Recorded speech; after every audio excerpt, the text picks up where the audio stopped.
What up YouTube, Topaz Yates back for another review, and this one is to that Mick Jenkins, Pieces of Man, and I'm giving this one the yellow light just off the strength of the substance matter, and many of the lyrics that he is spitting within here is pretty dope. But my core issue with it is that the quality of music just isn't there.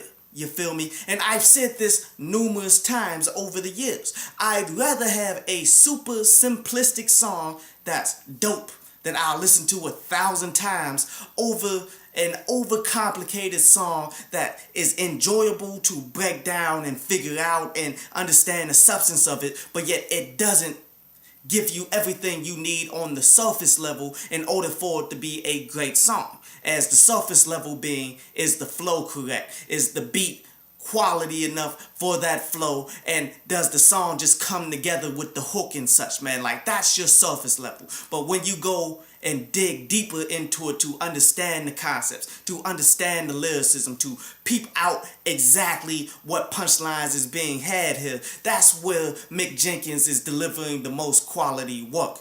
But yet, it's not enough to save a whole project where the surface level is not being attended to. And I understand though, like, this is what Mick Jenkins fans want. This is really what works for Mick Jenkins. I'm not knocking that. This is really just not for me, to keep it 100, because I rather have quality music from top to bottom. As the core issue that I have with Mick Jenkins starts from the very beginning, because when you break down his whole style, you realize what he's doing is combining poetry with like music that these quote unquote hip hop heads enjoy.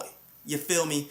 And that is fundamentally flawed when you're not perfect with your execution, as Mick Jenkins is not perfect with the execution. Because when you look at poetry, like, in many cases, these poets never actually say what they're saying on top of production, so therefore there's no tempo, there's no reason to stay on the same tangent, you feel me? And that is necessary for the surface level of hip-hop music. Take into account that he struggles with his transitions, and what I mean by transitions is when he decides to change the word that he's rhyming with, that it overtly doesn't come off that strong, like he got super rough transitions. Taking that with the super complicated rhyme scheme that he tries to deliver for the most part throughout this project, man, it doesn't give off a quality vibe. You feel me? It just doesn't feel right. Even though technically he is consistently on beat. He's consistently doing it the way it needs to be done,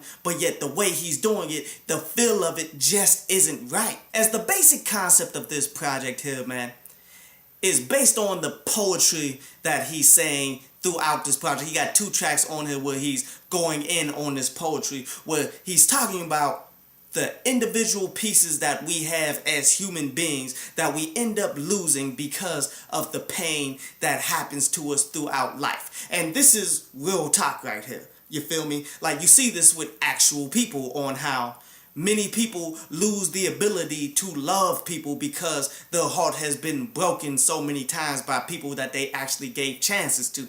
Like, when you look at it in that area, he makes a whole lot of sense. Now, is all of these tracks along this tangent, is this a completely like concept-driven project? No.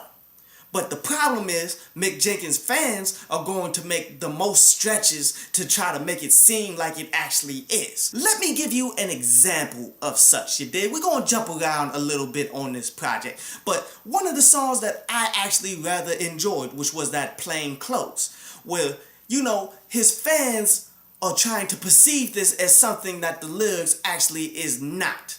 Where what the fans are somewhat trying to perceive this is in that hook where he's saying plain clothes is all but a double entendre, where he's saying plain clothes as in these are just the clothes that I'm wearing, like the normal clothes, like I'm never wearing normal clothes. But yet it can also be these are the clothes that I'm wearing on a plane.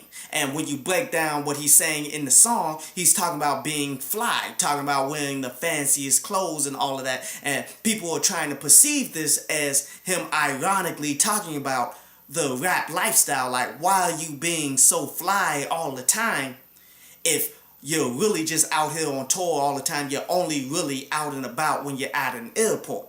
And you know, if that was what this song was all about, I would be all for it. That would be a dope concept. But yet, in order for that to be the concept, the lyrics in the verses have to be about that. You feel me? While when you break down the verse in this track, he's talking about nothing more than being in an Uber, smoking up and getting a chick with him, and the overtly just being fly and enjoying time.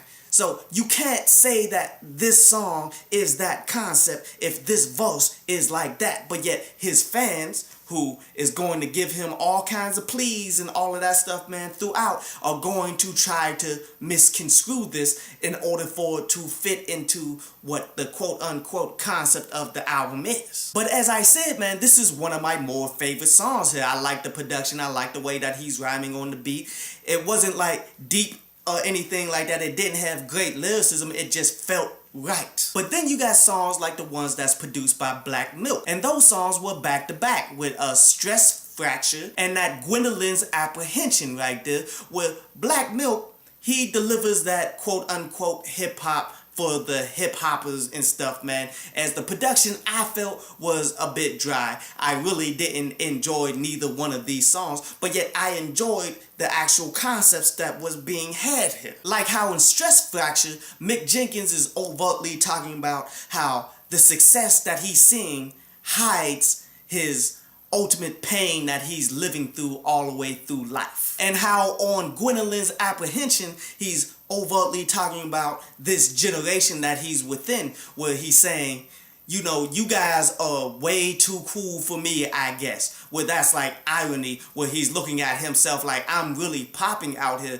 but yet I see all of your superficial ways to the point that, baby, I'm not cool. Like, I'm not cool enough to be like you guys, but yet I'm more popping than you ever will be. As Mick Jenkins does deliver on this concept right here, even though the song wasn't that good, but he delivers with some lyrics on here, like how he's saying, okay, you crypt keep out here, as you out here on the blockchain, where he's comparing street life to cryptocurrency right there, on top of the whole concept that he's delivering on how you guys are way too cool as you're talking about all this street stuff and all of that. Like, that was pretty slick, and that's what I really liked about this. There's a whole bunch of quality bars to be had all the way through this project, like on the song Soft Porn. Like how he says that hate will always cost, but therefore love is complimentary. And how he's popping bottles of starch. That's why he'll never fold. Like, that was pretty cool. Like how he said on Barcelona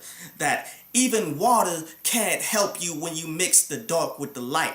Where that's a direct comparison to like living evil and good lives or whatever. Like things like as pure as water isn't going to be able to fix that, but also comparing that to, say, drinking.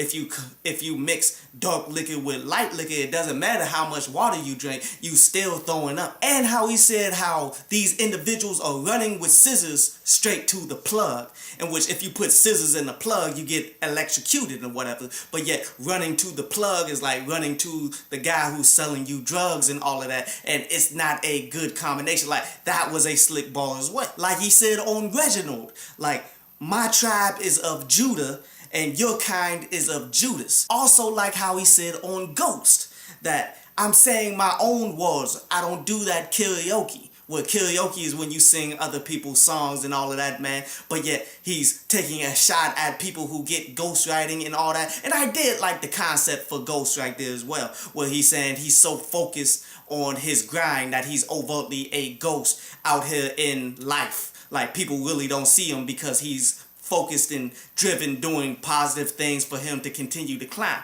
Like, I definitely enjoyed that, but the execution of that song wasn't that great either.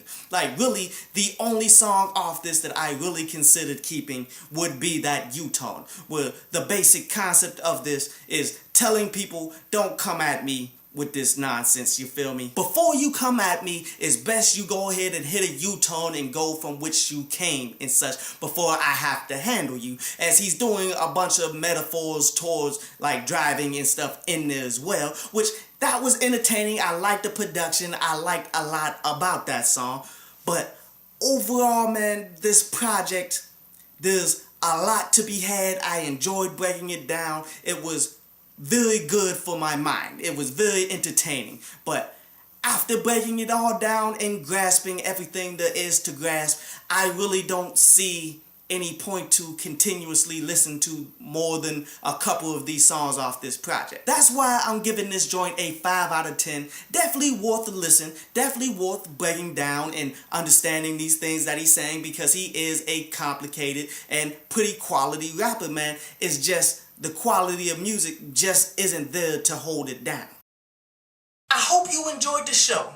You can follow me at Twitter up there, and you can go to downloadpads.com, that's down there, to read today's article.